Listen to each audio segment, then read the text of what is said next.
दोस्तों, इस प्रोजेक्ट को बनाने के लिए आपको एक फ्रेम चाहिए, यानी कि कार की बॉडी।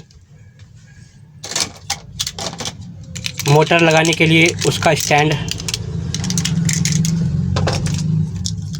4 मोटर,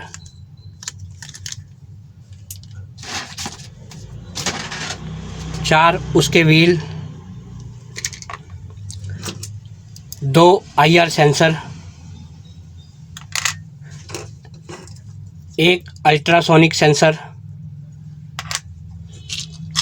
अल्ट्रासोनिक सेंसर का फ्रेम जिस पर अल्ट्रासोनिक सेंसर लगेगा,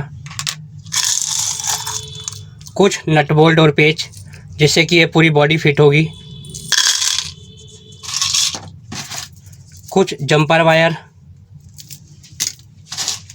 लिथियम बैटरी 3.7 वोल्ट की 2 या 3, और साथ में एक आर्डिनो ऊनो, साथ में एक मोटर ड्राइवर जो कि इन चारों मोटर को कंट्रोल करेगा, रिवर्स, फॉरवर्ड, राइट, लेफ़्ट। तो आइए शुरू करते हैं अब इसे फिट करना और चलते हैं प्रोजेक्ट की ओर।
दोस्तों कंप्लीट होने के बाद जो ये कार है कुछ इस तरह से दिखेगी। इसमें ये स्विच लगा हुआ है, एक तरफ 2 वे स्विच, जो कि दोनों कोड के हिसाब से अलग अलग वर्क करेगा। ऊपर की तरफ 2 IR सेंसर लगे हुए हैं, बीच में आर्डिनो उनो और एक मोटर ड्राइवर। साथ में एक स्विच और लगा हुआ है जो कि पावर ऑन और ऑफ का है। उसको बंद करने के बाद पूरी गाड़ी डेड हो जाएगी। दूसरी स्क्रीन पर आपको जो दिख रहा है वो 3.3 वोल्ट 3 बैटरी का होल्डर लगा हुआ है, यानी कि सेल का बेस, जो कि मैंने गाड़ी के नीचे की तरफ लगा रखा है। तो आइए चलते हैं अब इसके कोड पर।